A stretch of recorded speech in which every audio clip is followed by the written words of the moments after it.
नमस्कार, बहुत स्वागत है आपका। आप देख रहे हैं हकीकत क्या है। आपके साथ हूं मैं प्रिया सिंह सोमवंशी। प्रधानमंत्री नरेंद्र मोदी 2 दिन के दौरे पर अरब पहुंचे हैं। कुवैत पहुंचने पर पीएम मोदी का जोरदार स्वागत किया गया। हाला मोदी कार्यक्रम में प्रधानमंत्री मोदी ने वहां भारतीय समुदाय को संबोधित किया। मोदी के पहुंचते ही कुवैत हिंदुस्तानी रंग में रंगा हुआ नजर आया। मुस्लिम मुल्क में राम सिया राम के नारे लगे। मोदी से मिलने के लिए अरब के शेख हाथों में रामायण और महाभारत लेकर पहुंचे। मोदी 10 साल में 14 बार खाड़ी देशों की यात्रा कर चुके हैं और ये 15वां दौरा है। मोदी के कुवैत आने से वहां रहने वाले लाखों मुसलमान इस बात से खुश हैं कि अब उन्हें तरक्की के और मौके मिलेंगे। मोदी का मुस्लिम देशों के साथ कनेक्शन कैसे दिनों दिन मजबूत होता जा रहा है, इसकी फुल डिटेल आपको मिलेगी इस रिपोर्ट में।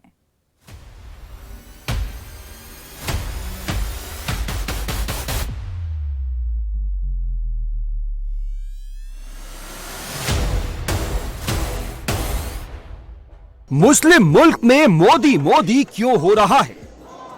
मोदी मोदी मोदी मोदी। यहाँ वंदे मातरम और भारत माता के नारे गूंज रहे हैं। ऐसा लग ही नहीं रहा ये कोई मुस्लिम मुल्क है।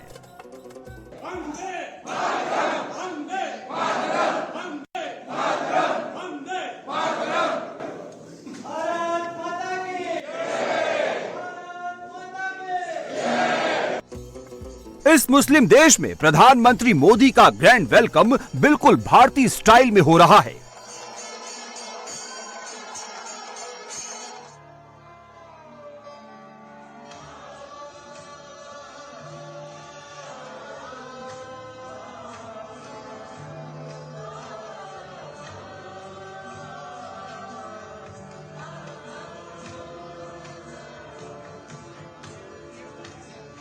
यहाँ भारतीय संस्कृति की छाप चप्पे चप्पे पर दिखाई दे रही है।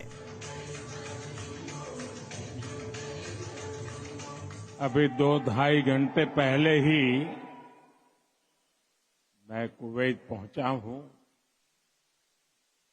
और जब से यहां कदम रखा है तब से ही चारों तरफ एक अलग ही अपनापन,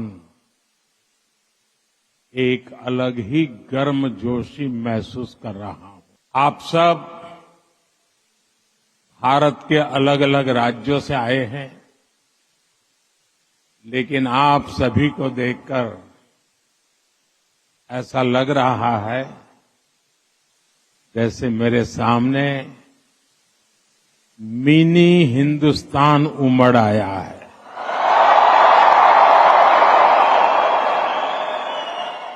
यहां पर नॉर्थ, साउथ, ईस्ट, वेस्ट, हर क्षेत्र के अलग अलग भाषा बोली बोलने वाले लोग मेरे सामने नजर आ रहे हैं, लेकिन सबके दिल में एक ही गुंज है।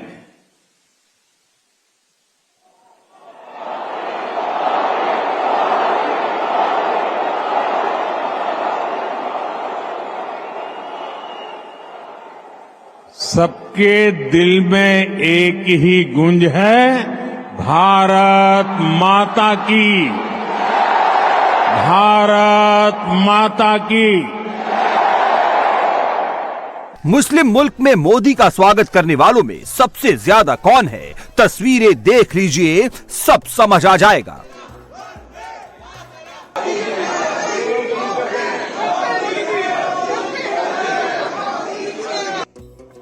कुवैत के अरबी मुसलमानों और वहां नौकरी करने वाले भारतीय मुसलमानों के साथ साथ वहां मौजूद हर शख्स ने मोदी का स्वागत दिल खोलकर किया।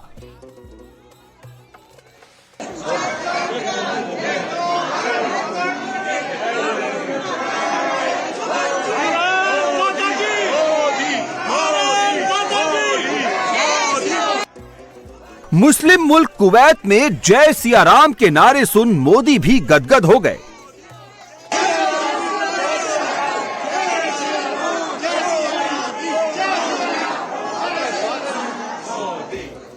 ये बात मोदी विरोधियों को भले समझ ना आए, लेकिन अयोध्या से कुवैत तक, हिंदू से मुसलमान तक, देशी मुसलमान से अरबी मुसलमान तक सबको प्रभु राम और भगवान कृष्ण प्यारे हैं।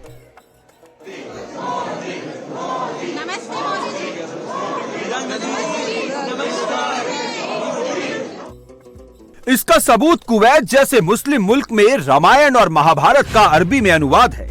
मोदी विरोधी ये तस्वीर देख ले, अरबी मुसलमान रामायण और महाभारत पढ़ रहे हैं। कुवैत के अब्दुल्ला अल बरोन ने अरबी में इनका अनुवाद किया है। इसमें 2 साल लगे हैं।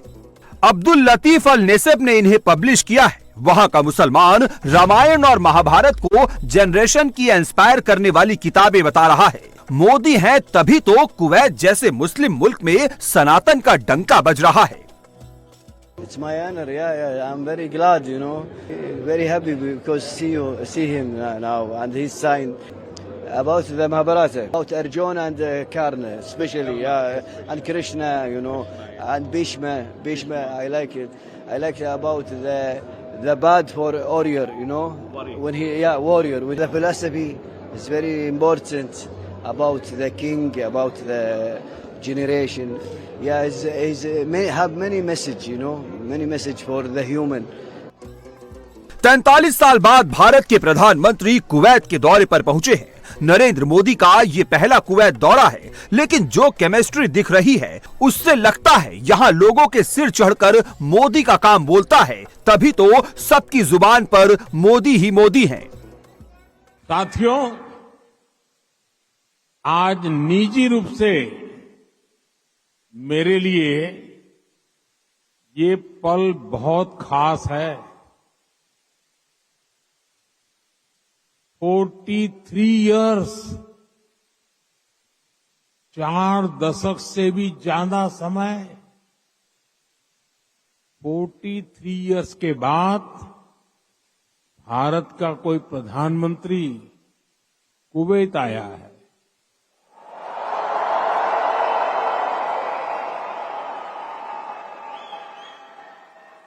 आपको हिंदुस्तान से यहां आना है तो 4 घंटे लगते हैं, प्रधानमंत्री को 4 दशक लग गए।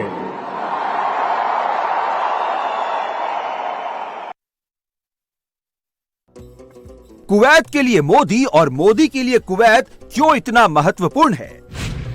कुवैत में 10 लाख भारतीय रहते हैं, जिनमें ज्यादातर मुसलमान हैं। कुवैत की कुल आबादी का 21% भारतीय हैं। कुवैत के कुल वर्क फोर्स का 30% भारत के लोग हैं। ये हर साल $6.3 अरब भारत भेजते हैं। हर साल सैकड़ों भारतीय आपके समूह में जुड़ते जाते हैं। आपने कुवैत के समाज में भारतीयता का तड़का लगाया है। आपने कुवैत के कैनवास पर भारतीय हुनर का रंग भरा है। आपने कुवैत में भारत के टैलेंट, टेक्नोलॉजी और ट्रेडिशन का मसाला मिक्स किया है। कुवैत में रहने वाले भारतीयों में ज्यादातर दक्षिण के राज्यों से गए मुसलमान हैं। वहां रहने वाले भारतीयों में 8,85,000 मजदूर हैं, जिनमें स्किल्ड और नॉन स्किल्ड दोनों तरह के लेबर शामिल हैं। 1.25 लाख लोग अच्छी नौकरियों में हैं, जो oil and gas, infrastructure, finance और वहां के हेल्थ केयर सेक्टर में लगे हुए हैं। दोनों ही देशों की अर्थव्यवस्था को इनके काम से फायदा हो रहा है। कुवैत में 1,000 भारतीय डॉक्टर काम करते हैं, 500 डेंटिस्ट और 24,000 से ज्यादा नर्स काम करती हैं। यहाँ काम करने वाले भारतीयों की मिनिमम सैलरी 320 दिनार और औसतन सैलरी 1,260 दिनार है। 1 दिनार की कीमत करीब 275 रुपए के बराबर है। ऐसे में वहाँ रहने वाले भारतीय 90,000 से 4 लाख तक महीने की कमाई करते हैं। नरेंद्र मोदी के दौरे के बाद कुवैत में भारतीयों की साख और डिमांड भी बढ़नी तय है। आज भारत रेमिटेंस के मामले में दुनिया में सबसे आगे है, तो इसका बहुत बड़ा श्रेय भी आप सभी मेहनतकश साथियों को जाता है। देशवासी भी आपके इस योगदान का सम्मान करते हैं। साथियों, भारत और कुवैत का रिश्ता सभ्यताओं का है, सागर का है, स्नेह का है, व्यापार कारोबार का है। भारत और कुवैत अरब सागर के दो किनारों पर बसे हैं। हमें सिर्फ डिप्लोमेसी ने ही नहीं बल्कि दिलों ने आपस में जोड़ा है। नरेंद्र मोदी 2027 तक की भारत की अर्थव्यवस्था को $5 ट्रिलियन तक पहुंचाना चाहते हैं। इसमें कुवैत का भी बड़ा रोल होने जा रहा है। भारत में कच्चे तेल की सप्लाई का छठा बड़ा सप्लायर कुवैत है। भारत में एलपीजी का चौथा बड़ा सप्लायर भी कुवैत ही है। ईरान में जिस तरह दिनों दिन संकट बढ़ रहा है, ऐसे में मोदी अब कुवैत से व्यापार बढ़ाने और रिश्तों को और मजबूत करने पर लगे हैं। भारतीय रुपये वैसे ही चलते थे जैसे भारत में चलते हैं, यानी यहां किसी दुकान से कुछ खरीदने पर भारतीय रुपये ही स्वीकार किए जाते थे। तब भारतीय करेंसी की जो शब्दावली थी, जैसे रुपया, पैसा, आना, ये भी कुवैत के लोगों के लिए बहुत ही सामान्य था। साथियों, भारत दुनिया के उन पहले देशों में से एक है जिसने कुवैत की स्वतंत्रता के बाद उसे मान्यता दी थी। और इसलिए जिस देश से, जिस समाज से इतनी सारी यादें जुड़ी हैं, जिससे हमारा वर्तमान जुड़ा है, वहां आना मेरे लिए बहुत यादगार है। नरेंद्र मोदी का मिशन 2029 तक भारत को दुनिया की तीसरी सबसे बड़ी अर्थव्यवस्था बनाने का है। 2047 तक मोदी भारत को विकसित राष्ट्र बनाना चाहते हैं। उनके इस मिशन और विजन में अरब के मुस्लिम मुल्क सबसे अहम है। उसी तरह अरब के मुस्लिम मुल्कों के लिए नरेंद्र मोदी के राज में भारत से व्यापार सबसे ज्यादा सेफ लग रहा है। इसलिए वो पाकिस्तान, बांग्लादेश और मालदीव जैसे मुस्लिम देशों के बजाय भारत में इन्वेस्टमेंट बढ़ा रहे हैं। कुवैत से भारत का व्यापार 12.8% की ग्रोथ रेट से बढ़ रहा है। दोनों देशों के बीच कारोबार $10.47 बिलियन का है। मोदी के दौरे के बाद इसके और तेजी से बढ़ने की संभावनाएं हैं। हर सुख दुख में साथ रहने की ये परंपरा हमारे आपसी रिश्ते, आपसी भरोसे की बुनियाद है।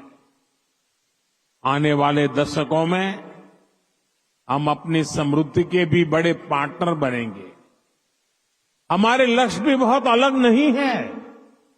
कुवैत के लोग न्यू कुवैत के निर्माण में जुटे हैं। भारत के लोग भी साल 2047 तक देश को एक डेवलप्ड नेशन बनाने में जुटे हैं।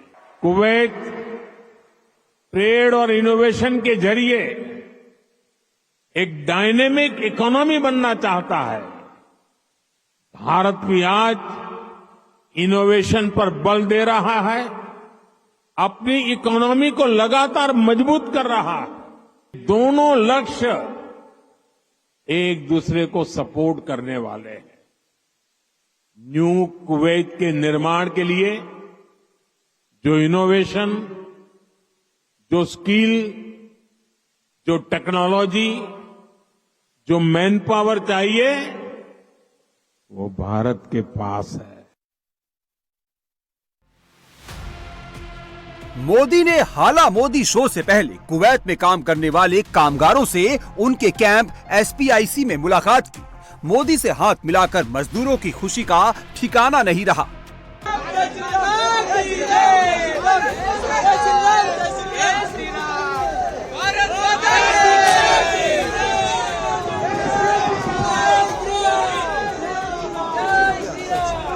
प्रधानमंत्री ने उनके साथ बैठकर चाय नाश्ता भी किया। क्या मजदूरों के साथ ऐसी सहजता से मिलते जुलते आपने किसी प्रधानमंत्री को देखा है? यही तो मोदी और दूसरे नेताओं में फर्क है।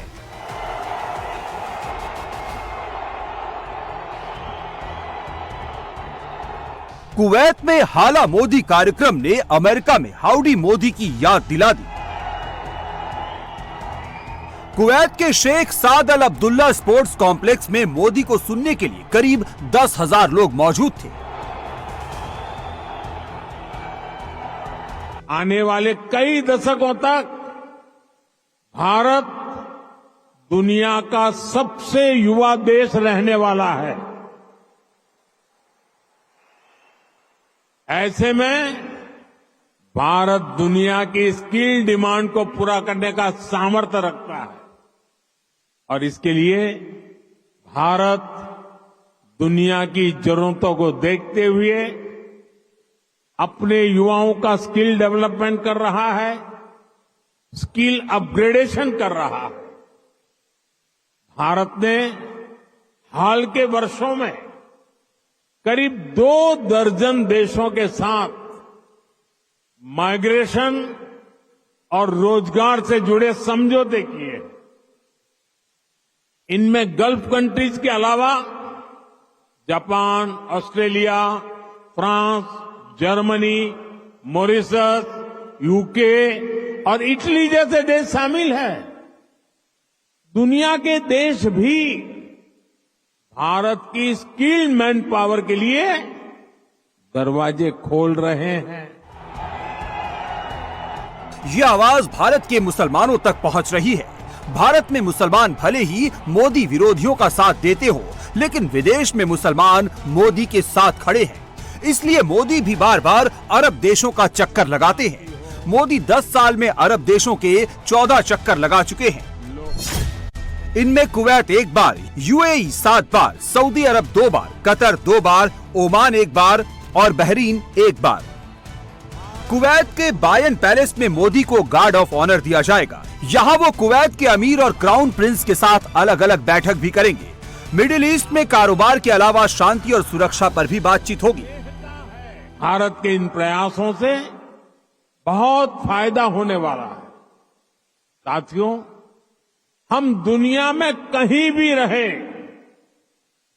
उस देश का सम्मान करते हैं और भारत को नई ऊंचाई छूता देख उतने ही प्रसन्न भी होते हैं। आप सभी भारत से यहां आए, यहां रहे, लेकिन भारतीयता को आपने अपने दिल में संजो कर रखा है। भारत के मुसलमान ये जानकर हैरान होंगे कि नरेंद्र मोदी को मिडिल ईस्ट के करीब करीब हर मजबूत देश का सर्वोच्च नागरिक सम्मान भी मिल चुका है।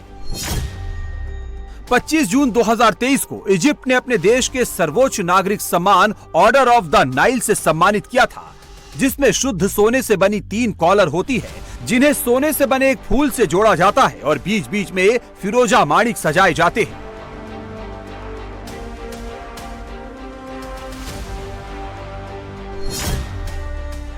25 अगस्त 2019 को बहरीन ने प्रधानमंत्री मोदी को अपने देश के सर्वोच्च नागरिक सम्मान से नवाजा। वहां के किंग ने Modi the king Hamad order of the renaissance से सम्मानित किया। 24 अगस्त 2019 को यूएई ने सर्वोच्च नागरिक सम्मान ऑर्डर ऑफ द जायद से सम्मानित किया। ये पुरस्कार मोदी को खाड़ी देशों के साथ संबंध मजबूत बनाने के लिए दिया गया।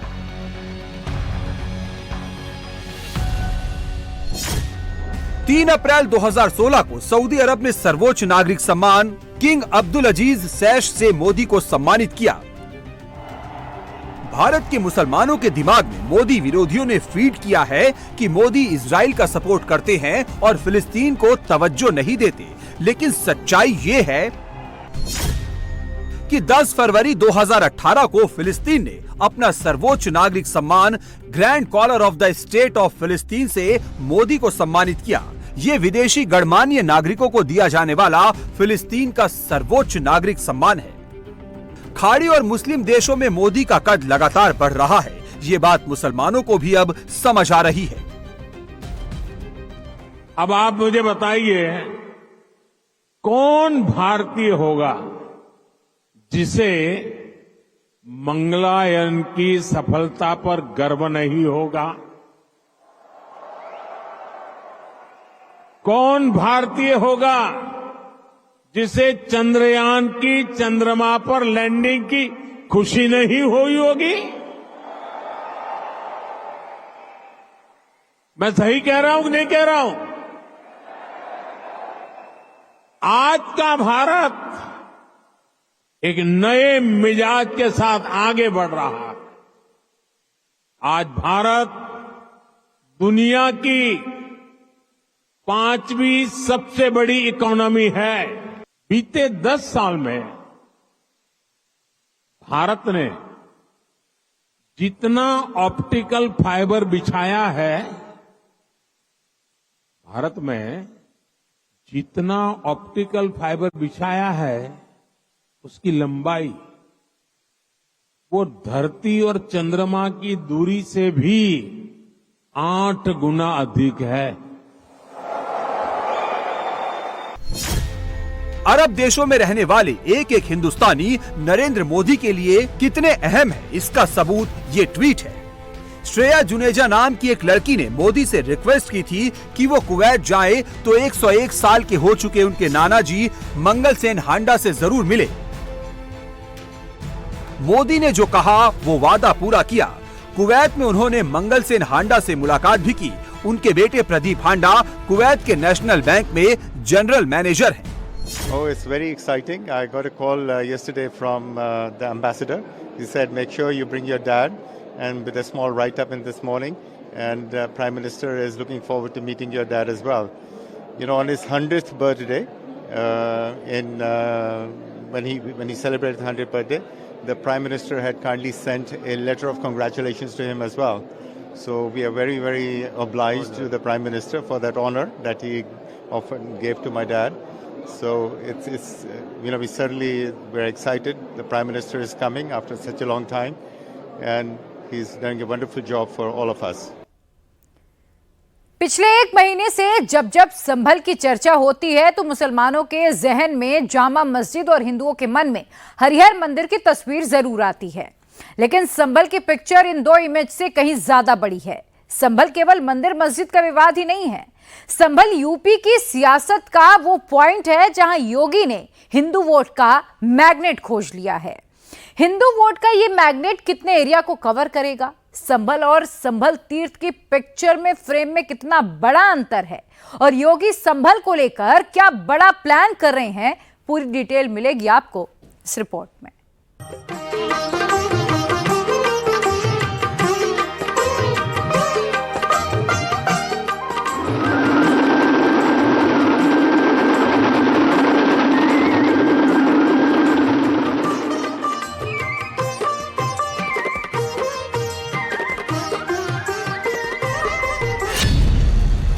अवध में अयोध्या, पूर्वांचल में काशी और पश्चिम यूपी में मथुरा। यूपी में मौजूद हिंदुओं के 3 बड़े आस्था के केंद्र योगी आदित्यनाथ ने अयोध्या, काशी और मथुरा के बाद संभल को हिंदू आस्था का चौथा सबसे बड़ा पावर सेंटर बना दिया है। अयोध्या में रामलला का जन्म स्थान है, वाराणसी में काशी विश्वनाथ है, मथुरा में कृष्ण जन्मभूमि है और संभल में भगवान कल्कि का अवतार होने वाला है। संभल यानी वो जगह जहां हिंदुओं की आस्था है कि भगवान विष्णु के 10वें अवतार कल्कि आएंगे। हिंदुओं की मान्यता है कि कलयुग में अधर्म के अंत की शुरुआत जहां से होगी, वो संभल अब हिंदू आस्था के रंग में निखरने लगा है अयोध्या में जैसे भगवान राम से जुड़ी निशानियां मिलती हैं, मथुरा में भगवान कृष्ण से जुड़े सबूत मिलते हैं। वैसे ही संभल में भगवान कल्कि अवतार से जुड़े निशान दिखने लगे हैं। ऐसे में सवाल है कि क्या संभल मध्य यूपी में हिंदुओं की आस्था का नया पावर सेंटर क्यों बन गया है? क्या योगी ने मुस्लिम बेल्ट में हिंदुओं के वोट का मैग्नेट तैयार कर लिया है? 19 कुएं 68 तीर्थ जहां कल्कि आ रहे हैं, उसे योगी तीर्थ स्थल बना रहे हैं। संभल में भगवान कल्कि आएंगे, ये हिंदू धर्म ग्रंथों में हजारों साल पहले लिखा जा चुका है। श्रीमद् भगवद गीता में भगवान कल्कि के अवतरण वाले संभल की जो पहचान बताई गई है, वो इस संभल से पूरी तरह मेल खाती है। जिस जगह पर भगवान कल्कि का जन्म होगा, वहां 68 तीर्थ होंगे, बीच में शिवलिंग और 19 कुएं होंगे और उसके दक्षिण दिशा में गंगा नदी बहती होगी। संभल की 24 कोस की परिधि में सभी 68 तीर्थ खंडित अवस्था में मौजूद हैं। मस्जिद के बाहर कुएं के भी सबूत हैं। इसलिए कलयुग के सबसे बड़े तीर्थ को भव्य और दिव्य बनाने की तैयारी काफी तेजी से चल रही है। संभल में सनातन के जो सबूत मिल रहे हैं, उसे धार्मिक आस्था के साथ साथ साइंटिफिक तरीके से भी परखा जा रहा है। एक एक सबूत तलाशे जा रहे हैं। मंदिर कितने पुराने हैं, मंदिर का इतिहास क्या है, सब कुछ खंगाला जा रहा है।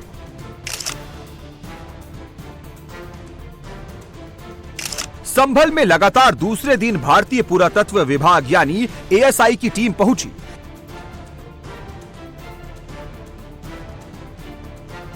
एएसआई की सर्वे टीम ने सबसे पहले कल्कि मंदिर के मेन गेट के पास मौजूद कृष्ण कूप का सर्वे किया। ये कूप अभी बंद है। चारों ओर दीवार और झाड़ियों से घिरा हुआ है। एएसआई की टीम ने कूप का निरीक्षण किया और उसकी फोटोग्राफी की। जिस कृष्ण कूप का सर्वे हुआ वो संभल के जामा मस्जिद के पास महज 500 मीटर की दूरी पर है और स्कंद पुराण के भूमि वराह खंड में इसका जिक्र किया गया है। एएसआई की टीम है वो पहुंची है कृष्ण कूप का निरीक्षण करने के लिए। आप देखें कि प्रशासन के लोग भी मौजूद हैं और साथ में जो एएसआई की टीम है वो भी मौजूद है और जो लखनऊ से टीम आई है ये और अब कृष्ण कूप का निरीक्षण करने के लिए पहुंची है। दरअसल एएसआई की टीम अब तक 19 कूपों और 5 तीर्थों का निरीक्षण कर चुकी है और अब कल्कि कृष्ण मंदिर जो कि कल्कि विष्णु मंदिर है, संभल का बेहद पुराना मंदिर है, उसके बाहर जो कृष्ण कूप बना हुआ है उसको निरीक्षण करने के लिए पहुंची है। इसके मौजूदा स्थिति जानने के लिए पहुंची है। रिवाइव करने के लिए किया जाएगा इस कूप को और साथ ही साथ इसका इतिहास जानने के लिए कि आखिर कितना पुराना है। और फिलहाल जो कूप है वो बंद पड़ा है क्योंकि इसमें पेड़ पौधे उगे हुए हैं। एएसआई की टीम कृष्ण कूप के सर्वे के बाद कल्कि विष्णु मंदिर पहुंची और मंदिर का सर्वे किया। टीम ने गुम्बद की तस्वीरें खींची, दीवारों पर नक्काशी के वीडियो बनाए, मूर्तियों और पूरे मंदिर परिसर की फोटोग्राफी की गई। इससे पहले शुक्रवार को एएसआई की टीम ने 5 तीर्थ और 19 कूपों यानी कुल 24 जगहों का सर्वे किया था। इस दौरान पुलिस और प्रशासनिक अधिकारी मौजूद रहे। कल्कि मंदिर सबसे प्राचीन और भव्य है, जिसमें आज भी पूजा पाठ होती है। मंदिर का प्राचीन कूप कहाँ है, इसको भी सर्च किया जा रहा है। यहाँ मिली मूर्तियों की कार्बन डेटिंग भी कराई जाएगी, जिससे इनकी पौराणिकता का पता चल सके। ये चित्रकारी है जो आपको दिख रही है, जगह जगह से खराब हो गई है, तो इसको पुनर्जीवित करवाना चाहता हूँ। ये मैंने अपनी इच्छा रखी है, अब वो क्या करते हैं। कितनी पीढ़ी से आप लोग जो है इस मंदिर में 10 पीढ़ी। अच्छा, मेरी जानकारी है ये। ऐसा नहीं कि उससे पहले नहीं थे, इसका कोई गारंटी है, लेकिन 10 पीढ़ी की जानकारी के मुताबिक 10 पीढ़ी है, उससे पीछे ही भी हो फिर कागज का आविष्कार नहीं था तो पुरानी बातों को कैसे लिखते। यहाँ तो इस समाज सैकड़ों वर्षों से यहाँ की आस्था केवल 3 के लिए बात कर रही है, 3 के लिए। अब तक हमेशा अयोध्या, काशी और मथुरा की बात होती थी, लेकिन योगी ने आगे बढ़कर संभल की बात की। संभल को लेकर योगी आदित्यनाथ का प्लान बहुत बड़ा है। जो संभल का इलाका हिंदुओं के लिए कभी मैग्नेट नहीं था, जिस संभल में करीब 78% मुस्लिम आबादी है और जहां लगातार हिंदू कम होते जा रहे हैं और मुस्लिम बढ़ते जा रहे हैं, वहां योगी आदित्यनाथ हिंदुओं के लिए तीर्थ बना रहे हैं। योगी ने संभल को काफी बड़ा बना दिया है। संभल की गली गली से मंदिर निकल रहे हैं। योगी आदित्यनाथ ने संभल के पौराणिक महत्व को देखते हुए इसे तीर्थ नगरी के तौर पर डेवलप करने का प्लान बनाया है। संभल में मौजूद तीर्थों, मंदिरों के जीर्णोद्धार और परंपराओं को पुनर्जीवित करने का काम चल रहा है। धार्मिक मान्यताओं के आधार पर संभल में मौजूद प्राचीन कूपों को ढूंढा जा रहा है। संभल में मौजूद मंदिरों और मूर्तियों का सर्वे हो रहा है। कार्बन डेटिंग की मदद से इन मूर्तियों के वास्तविक कालखंड को जानने की कोशिश की जा रही है। अगले फेज में संभल के सौंदर्यीकरण का रोड मैप तैयार किया गया है। संभल को अतिक्रमण मुक्त करने का अभियान पहले ही शुरू हो चुका है। संभल महात्म्य में जो कूपों का वर्णन है, जो भी हमारी प्राचीन धरोहर है और हमारी आस्था का कहा जाए कि सबसे बड़ा केंद्र रहा है, संभल तीर्थ के नाम से जो चल रहा है कैंपेन हमारा, इसमें हम अपने तीर्थों को, मंदिरों के जीर्णोद्धार और उनके परंपराओं को कैसे पुनर्जीवित रखें और कूपों को कैसे सरवाइव करें, कूपों का कैसे खुदाई करके उसको जल संचयन, जल संभरण के साथ साथ धार्मिक हमारे जो भी परंपराएं हैं उसको कैसे पुष्ट करें, इसके लिए हम लगातार कार्य कर रहे हैं। क्लीनिंग ड्राइव लगातार कर रहे हैं। जैसे जैसे हमें कूप प्राप्त हो रहे हैं, दिख रहे हैं, हम उनकी खुदाई भी शुरू करा दिए हैं। जगह जगह हम कूपों के सौंदर्यीकरण के लिए प्लान भी बना लिया है। हम कैसे कूप का सौंदर्यीकरण करेंगे ताकि हमारे जो भी धार्मिक परंपराओं से जुड़े हुए जो हमारी मान्यताएं हैं उसके आधार पर ही इसको आगे बढ़ा रहे हैं। कुल मिलाकर संभल आने वाले दिनों में हिंदू पर्यटन तीर्थ के तौर पर यूपी के नक्शे में उभरने वाला है। पूर्वांचल के हिंदू काशी विश्वनाथ की वजह से योगी से जुड़ते थे। अवध के हिंदू राम मंदिर की वजह से योगी से कनेक्ट होते थे। पश्चिम यूपी के हिंदू कृष्ण जन्मभूमि के चलते योगी के साथ खड़े होते थे। लेकिन संभल या मुरादाबाद मंडल में बीजेपी खाली हाथ रह जाती थी। संभल को लेकर योगी आदित्यनाथ का विजन एकदम क्लियर है।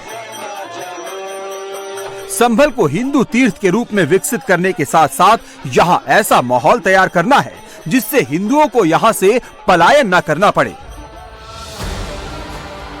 आजादी के बाद से ही यहां की डेमोग्राफी बदली है, उस पर रोक लगाई जा सके। जो हिंदू डर की वजह से अपने घर, दुकान और जमीन छोड़कर चले गए हैं, वो वापस अपने घर लौट गए। जो मुस्लिम विदेशी मुसलमानों को पसंद नहीं करते लेकिन मौजूदा माहौल में उनके खिलाफ जाने की हिम्मत नहीं कर पाते, उन्हें अपनी तरफ लाना है।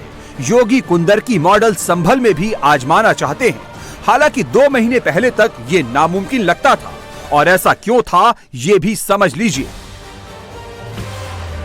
जिस मुरादाबाद मंडल में संभल आता है उसमें 5 जिले हैं। संभल में 78% मुसलमान है, बिजनौर में 45% मुस्लिम है, अमरोहा में 41% मुसलमान है, मुरादाबाद में 48% मुस्लिम है और रामपुर में 51% मुसलमान है।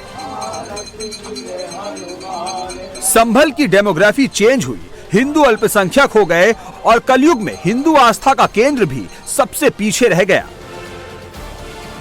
संभल में भगवान कल्कि आएंगे ये मनगढ़ंत कहानी नहीं है, आज या कल की किसी मैगजीन में छपी स्टोरी नहीं है। वेद और पुराणों में संभल का ओरिजिनल मैप मिला है। ये नक्शा हजारों साल पहले स्कंद पुराण में बनाया गया है। इस नक्शे में संभल तीर्थ क्षेत्र को पूरा दिखाया गया है। पूरे इलाके में हिंदुओं के कौन कौन से तीर्थ मौजूद थे सब लिखे गए हैं। एक एक चीज मार्क की गई है, लिस्ट दी गई है। तीर्थराज संभल का प्राचीनतम मानचित्र शक संवत 987 का है। नक्शे में संभल के 68 तीर्थ और 19 कूप के चित्र दिखाए गए हैं। इस नक्शे की आउटलाइन हूबहू वैसी है जैसा कि मौजूदा जामा मस्जिद है। नक्शे के बीच में हरि मंदिर है, चारों तरफ परकोटा मतलब मंदिर की बाउंड्री है। उत्तर, दक्षिण, पूरब, पश्चिम दिशाएं दिखाई गई हैं। परकोटे के भीतर सभी कूप के नाम और जगह लिखे हैं। मंदिर के सामने हवन कुंड है। परकोटे के बाहर पूरे संभल क्षेत्र में जितने तीर्थ हैं उनकी लोकेशन और नाम दिखाया गया है। दावा है कि सारे 68 तीर्थ मंदिर संभल क्षेत्र में मौजूद हैं। कई कूप भी मौजूद हैं। धारनी वाराह कूप मंदिर के बाहर नक्शे में दिख रहा है। दावा ये है कि जो इस वक्त जामा मस्जिद के बाहर कुआं है यही वो धारनी वाराह कूप है।